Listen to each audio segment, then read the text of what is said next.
Welcome to the Elokus podcast. This is class number 4 in the sixth discourse called Kol Machlokes. It's the sixth discourse in the great book Bashash Ekdimu 5672. This is class number 4. It's also class number 4 in chapter 21 of over the overall discourse, meaning in the overall book. So in last class, we were discussing the idea that the spheros, the 10 hidden spheros that there are in the Or Ein Sof, they remain in a state of pshitus. And we're grappling with the idea of how can we say they are pashut, they're simple, and meaning they have no design yet, and at the same time there are 10. So the main point we were learning last week is that in essence, since Or is a reflection of the Ma'or, it's a reflection of the source of the light, and it's davuk b'mar, it's attached to the source, and it's made to convey the source. Since the source, which over here is God, is simple, you have to say that the light that is emanating from him, that's a reflection and a display of him, also has the characteristics or the non-characteristics of him, and that is that he is non-characteristic, that he's non-defined. So that's why we will have to say that the lights are pashut, the lights are simple.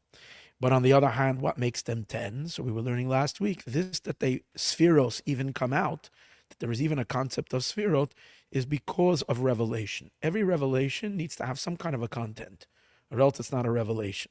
So the revelation forces us to have some kind of something. So, and on that itself, there are two stages. There is the stage of the revelation that he's revealing himself, but he's revealing himself to himself. And then the content can still be pure on the very content of the relationship the content of the expression of the revelation, which is revealing the Ein Sof, revealing the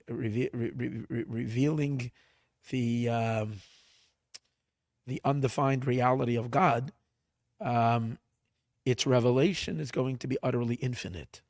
And therefore, as that, it comes forth as he explained earlier, infinite sphirot.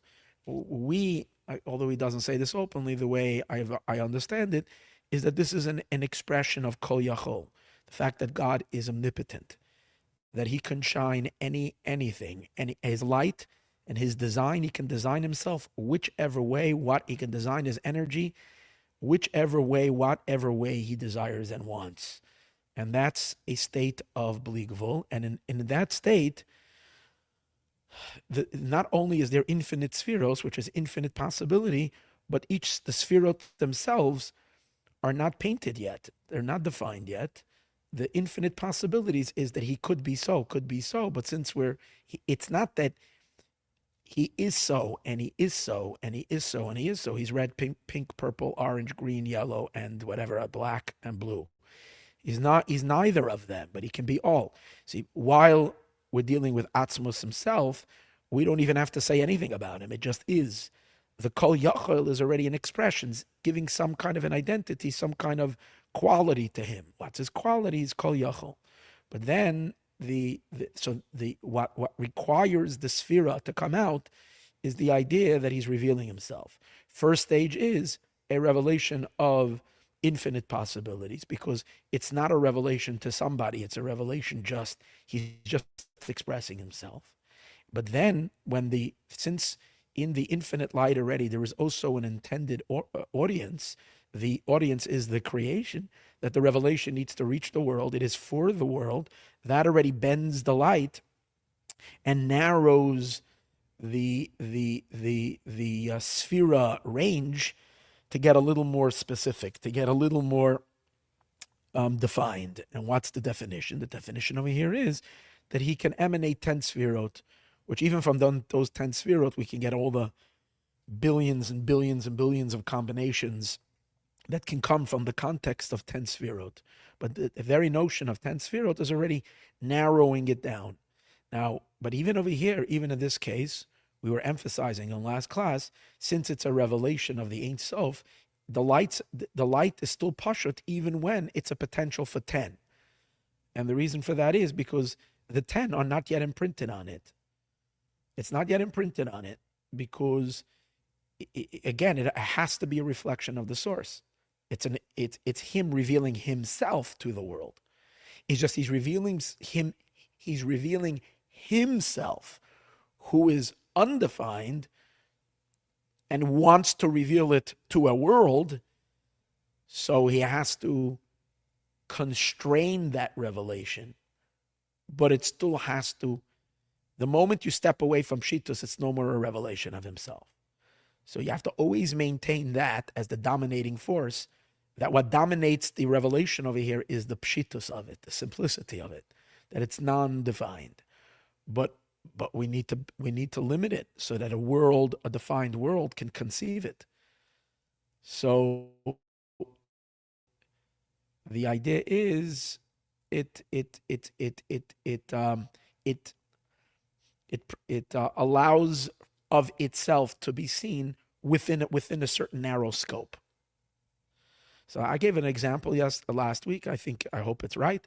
We spoke about the paper, in which, while the paper is just a plain, simple white piece of paper, I don't even have to talk about anything about it. It just is. It's not about what can be written on it, about what kind of shapes you can cut out of it. It's a paper. That's it. There's nothing that we need to even discuss about it. It's when I'm taking out the paper and discussing, the qualities of why you should buy this piece of paper. Like, what is this going to serve you? What is this going to do for you? What are the qualities of a paper? Quality of a paper is that on it you can write any design, right? You can imprint something, you can write on it. So we discussed that there is the infinite type of revelation would kind of be the fact that you can write any language on it. You don't have a specific. You're not targeting it to an English audience. You're not targeting to a Spanish audience. You're not targeting it to anybody. You're just hypothetically describing a paper. The very same paper could be sold in China and it would be written Chinese. It can be stolen in whatever, and all the other alphabets, and it can be written in every type of alphabet, every type of thing, depending where the paper ends up on. Once, however, you're displaying it for a specific audience, then you're narrowing it down. But even when you narrow it down, can you really say that the letters, the ABC, are already present in the paper? Yes and no. No, because it's not there. It's still Pashut. And as we discussed last week, the very place in which you're planning to write an A, or the very place in which you're planning to cut out, let's say you're going to cut out the A from the paper, that very same place you can cut out a B. So it's not really imprinted on the paper. But on the other hand, the fact that you're selling it over here in the United States, that intention that it should be for an English-speaking crowd who are going to write ABC and not Aleph Beis Gimel, or not an Arabic crowd who's going to write an Arabic, but they're going to use the English fonts, our letters. That is already a kind of a designation. So it's, and this is the idea over here, the same as we're saying about the spheros. They are designated to become 10 lights. So that kind of makes the words we would say over here, it makes a hachana, it makes a preparation in the light, although the light essentially has not yet been carved, but it already designates the light to behave and express itself in a certain limited form. But the light is still light, and it's still pashut, and it really inherently doesn't have a form. Pretty tricky. As we said, I told you this is a little bit mental gymnastics. The example hopefully helps us get the idea. Okay. But then now we were the last words we were learning. We were in the midst of the actual reading of this. So, we're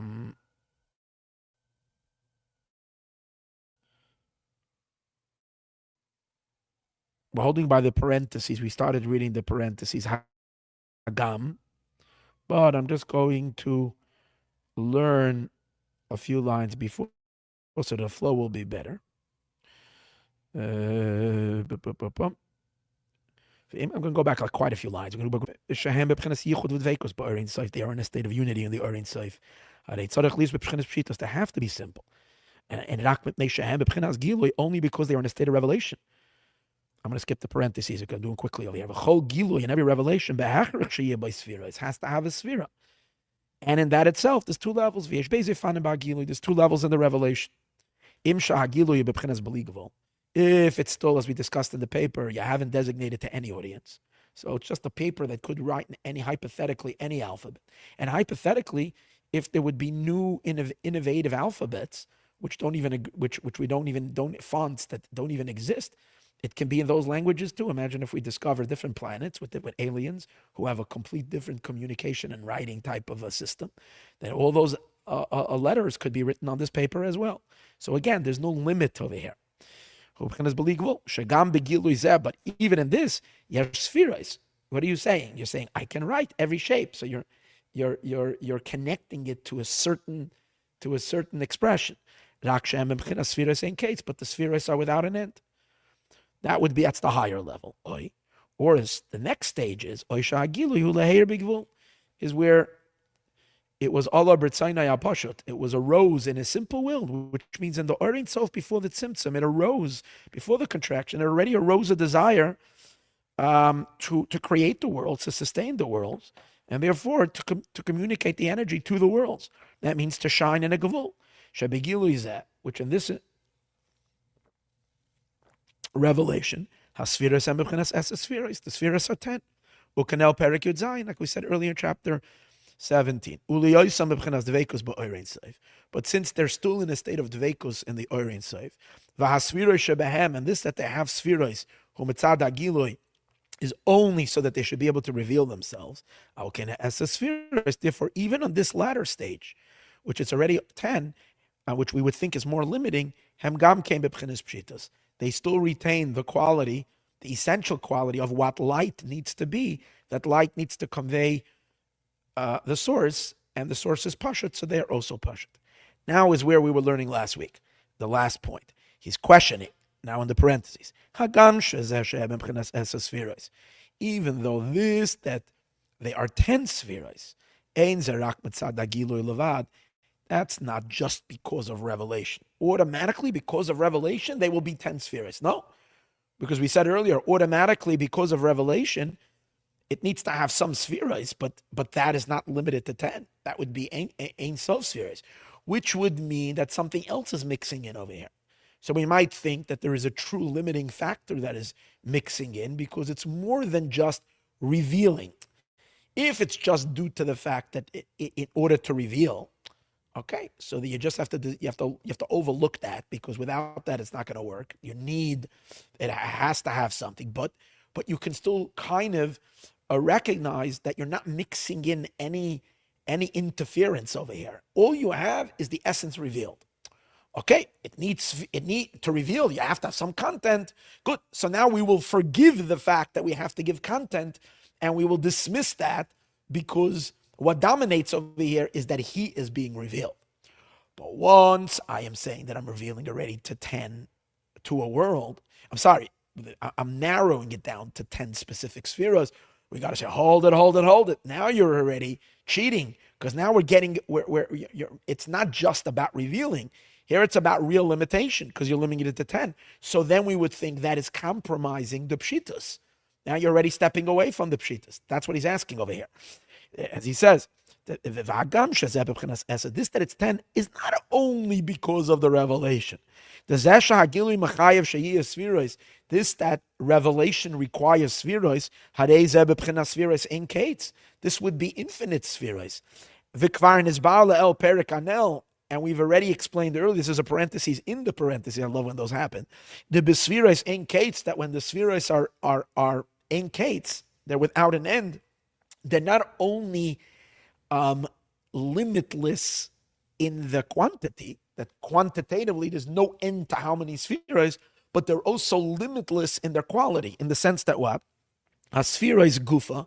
The spheres themselves, and mepchinas pshitas, are in a state of pure pshitas, pure simplicity, undefined. The Yisbar oid lekaman perek pei gimel, and it will be explained later in chapter 83. Better this idea. It's a long time from now when we're going to get to chapter 83. Aval zeh, Now we go back. But this that it is 10 spheroids, this is not only because of the quality of revelation. That's because you're intending. Oh, now you're adding already a limiting factor, because the intention of the Ein Sofus, who sheyu esses spheroids, is that you're intending that it should be 10 spheroids. Like it will be explained later in chapter 27. That's not so far from that. We're holding already chapter 21. It's in whatever, maybe another 30 classes or 25 classes. This is that the Orein Sof is estimating within itself. Within the Orein Sof, he's already self-evaluating that he wants to shine. He wants to create a world, right? So this is kind of a self-limiting type of an element that's taking place in the Ein Sof, which therefore we might see this as like a similar to the Koach HaGvul, to the power of Gvul that's in the Ein Sof, which the power of Gvul of Ein Sof really messes up the Pshitus. Does take us away from the Pshitus, because as we said earlier, the Koach HaGvul creates Kalim, and Kalim is not Pashut. Kalim is specifically design and limitation. So we might argue that the fact that you have over here some other factor than just God revealing himself, but there is something else over here. So this would be in contradiction to the simplicity of the Or, of the infinite light, of the source. Nevertheless, since we're going to hold on steadfast to the previous rule. Remember, the dominating fact over here is that this is light, and light is still in a state of attached unification and cleaving to the essence. Which, as we said before, even if you're intending an audience, it's still he revealing himself to the audience. It's not revealing, it's not about creating something else. It's about him introducing himself. Since it's him, it has to remain with the essential notion of God, and that God does not have any definitions and limitations. And this obligates us, that it should remain in a state of pshitus, of simple, kamoya etzam, like the essence that it is shining forth, keniskaliel. Now he's going to add even more. At this point we didn't learn yet. Now he's going to add another. Not only is light a projection of the source and maintaining constantly a connection, which means it's in a state of yichud and dveikos to its source, but even more so. In the Esa Spheres HaGenuzais, the word genuzais is very important. Genuzais means they are still hidden within the source. So not only is it light, which light always has a quality of revealing the source, it's the light before it ever left the source. Then the source has even more power on the light. See, the fact that the source is the projector of the light, it's always controlling the light and not letting the light get out of hand, that the light should suddenly become something. The source does not let the light become something. The source keeps the light loyal to the source. That what? You are nothing other than just expressing me. That's even when the light, so to speak, leaves the source, like a beam of light that goes out of the sun and goes thousands and hundreds of thousands or millions of miles away from the sun. It's still controlled by the sun in the sense that it's still going to reflect the nature of the sun, the nature of the source. So that's always about light. But here we have something else. The sun has so much more control over its rays when the rays are still within the sun. And then it for sure would cancel any bit of independent type of featureism that the light might have. So what he's saying over here is that this is not just lights, but it's lights that are still kolul b'ma'ar. They're still included, because before the tzimtzum, everything is still in the Ein Sof. So for sure, exponentially more that the oiros, the lights, even if they're intended to have all kinds of cool little definitions, the source swallows it up and makes the light lose its definitions and be incorporated in the source, which the source is definitionless. That's the second idea. V'gam, and this adds even more, they're incorporated in Atzmos and the essence, Ukanal Perek Yutes, like we said earlier, chapter 19. Shal Shem Zenikri Gnuzais. That's why they are called hidden. Shem Klulim Muyuchadim Batzmusa Yisbarach. They are still included and unified in Hashem's essence. Shehiskalalus, that the integration and the incorporation of them in their source, Mechayev, this obligates Heder HaMetzia Shalahem even more the non-somethingness of them, that they should not be a something, that they should not have the characteristics and the properties of something, but that they should be canceled in the undefined power of the Or Ein Sof. The Yidua, and it is known, the Inyan Eskalulus Hazais, that this idea of this Eskalulus who called Derech Mashal is by way of an analogy, Koyach HaEsh Shebe'even HaChalamish, the power of a fire that's still inside the stone. And we spoke about already this example while we were doing these Holocaust podcast classes. I don't remember exactly at which point, in which we spoke that fire exists on various different levels. There is fire, a real fire, which has all the characteristics of fire. It's hot, it burns, it glows, it's constantly dancing upward. Whatever, all the elements of what fire has. But then there is the fire that's inside a coal. That's a hidden fire, but over there, you might not even see. It doesn't have the brightness. It's hidden. It's concealed. It does have heat, but it's hidden inside. But it's still essentially still fire. But then there is fire while it's still contained in a flintstone. Stone produces a fire. So that fire that's in the stone, all you have is stone. But yet you have to say, since not every stone can produce fire, and a flintstone could produce fire, so there must be a fire quality in the stone. But it's not like there's a stone and inside there's a fire burning. There's no fire raging in the stone. And fire is hot and the stone is cold. Stone is not hot. It's not a hot stone. It's a regular stone. It can be freezing cold. And yet it's a flintstone that can produce fire. So that means that what kind of state is the fire when it's in the stone? It's in a non-existent state of fire. It's in a state of pashut. So again, this would be understood as spheres agnuzais are in a complete hidden state, and therefore they're in a state of pshitus. Perek Pei Gimel. Look what we explain later, chapter 83. And I think in later Perek Pei Gimel, he's going to explain how the example for es spheres agnuzais is even more than fire in a flintstone, fire in a stone, but that even more non-existent. And therefore, even though there are 10 spheres, why are they 10 spheres? Because the intention of God is that it should illuminate in 10 ways.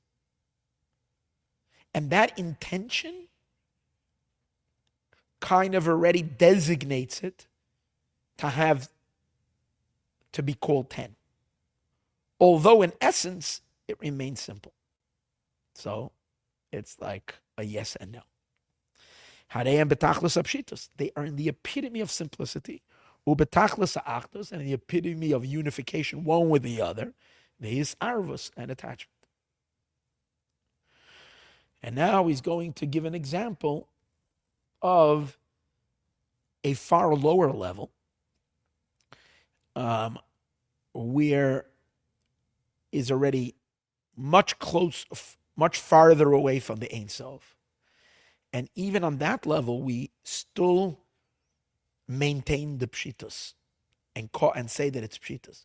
And over there, the contradiction between pshitus, between simplicity and design, becomes even more pronounced. And yet the pshitus dominates. The simplicity still dominates and cancels what we might think of as the design that might be in the light. Which level is he referring to? And then he's going to say that if in that case the pshitus is still we still argue and we still defend the pshitus, the simplicity of it, then how much more so on a much, much earlier stage, that although there is, according to the Arizal, somewhat of a designation in the lights, that the lights are designated to be 10. Remember, unlike the Ramak, The Ramak is the one of the opinion who says that all differentiation is only from the kelim, only from the vessels. The lights only appear to be tainted, but there's no tainting in them at all. It's not at all. It's not. You don't attribute that to the light. The Arizal is saying that there is 10 spheroids in the lights themselves, but we have to take that is and recognize that it is just because it's designated, not because in essence it is. But the designation of it does make it be 10 spheroids, but at the same time it's Pashat. So where do we find something like that? Now, derech Adam Kadmon, the general idea of what's called primordial man. Now, the notion of primordial man is a very frightening notion. It's a Kabbalistic notion, but basically it can, God forbid, lead to idolatry. Because primordial means the being that always was. Man is a shape and a form. And we all know that the primordial being has no shape. So man, obviously, the concept of man, which is a shape, which, and however mystical and however abstract we're going to make it, the very fact that we're calling it man is already giving it definitions, which means it cannot be primordial, which means it can't be what always was, because only God always was. Kadmon is only to the Borei, only to the Creator. Adam is already Nivra, is creation. Good, even if we say that God shapes himself into the idea of man, which we know that the supernal man, that God calls himself man, yeah, but that is already not Kadmon. That's not the way God always was. That's because God created the world and he wanted a relationship. So for the sake of the relationship, he made some kind of a self-limitation within himself and projected himself as a man. But that's not Kadmon. The Sfirot of Atzilus, for instance, are not Kadmon. But yet we do say that there is a level called Adam Kadmon, where we are speaking of Adam. We're calling him Adam, and we're also calling him Kadmon. That's an impossibility. And the words of the Rebbe Marash in a Maimer, Imhu Adam uloi Kadmon, v'umu Kadmon uloi Adam. If he's Adam, if he's man, then he's not Kadmon. He's not primordial. And if he's primordial, he's not Adam. But yet we know that all of Kabbalah talks of this concept called Adam Kadmon, primordial man. So how does the Yeduya HaKushya? It is known the question, Shazau Shem Murkav, this is a name that is put together, Mebeis and Yanim Afechem, from two total contradictory ideas, two opposites. The Adam Moira ala Chidush, because Adam indicates on a shape and a form. And obviously a shape and a form is Chidush, is novel, is new. We were just learning Rambam a little while ago, just 2-3 weeks ago. The beginning of the book of Rambam, Mishnah Torah, where Rambam says that someone who believes that God has a shape or form, that's an apikoros. That's a total heretic. The Reuven takes issue with the Rambam. He says, "Hey, you're calling many greater people than the Rambam, even great people who had that notion about God, because God does appear. The Torah says about God various different shapes and forms, very different characteristics. Fine, but halachically we accept the Rambam. We're not allowed to believe that God has any shape and form." Once the Rambam established it, today's days, one is considered apikoros if you believe that God has a form. So if that's the case, and yet, how can Kabbalah speak about Adam Kadmon, which Kadmon seems to be something that is only applicable, of course, only to Hashem.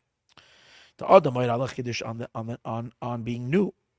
The Kadmon and Kadmon ubilti mechudish is what always was. Him came Shem Adam Kadmon. What is the name of Adam Kadmon?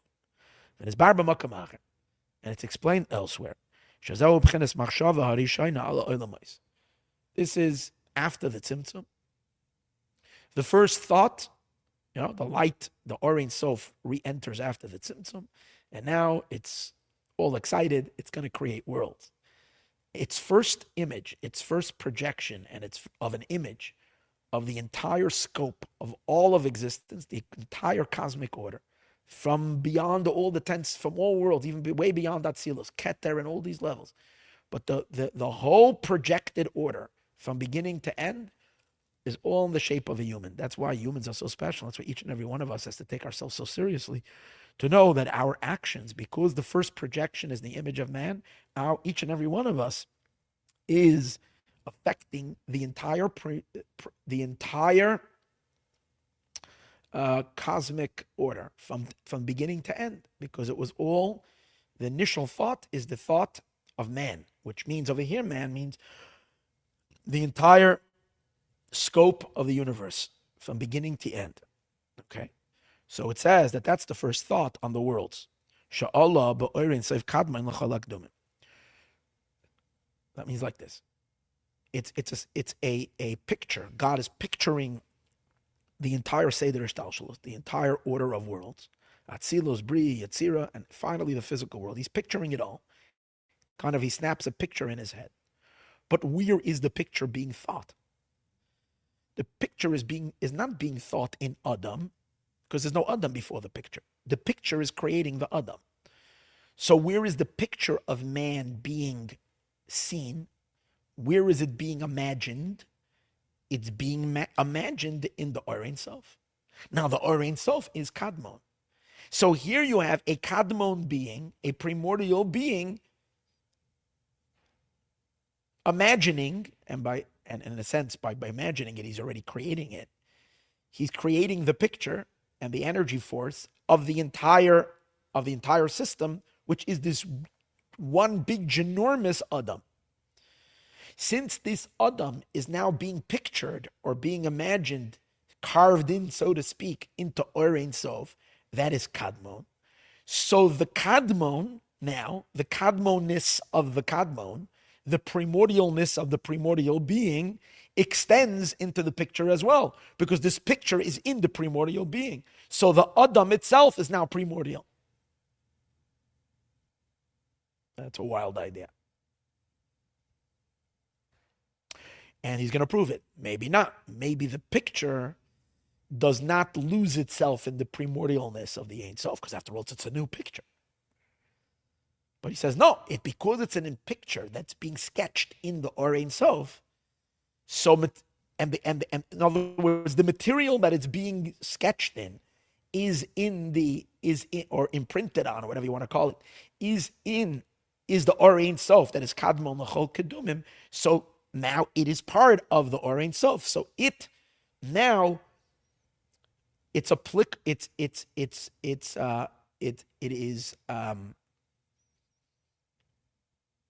acceptable, not just acceptable, it is transferred, if you can say. The primordialness of the pure Or Ein Sof is now transferred to the Adam, that the Admon is also primordial, which is hard for us to conceive, but that's the way it is. And the proof to that is, let's read it inside. Since this is the Adam that has arose in the Or Ein Sof, Kadmon l'chol kedumim, first primordial to all first things, Kadmon, it too is considered primordial. You know what? Let's stop over here, and this idea of Adam Kadmon, and this we're going to leave Bezrat Hashem for class number 5, hopefully tomorrow.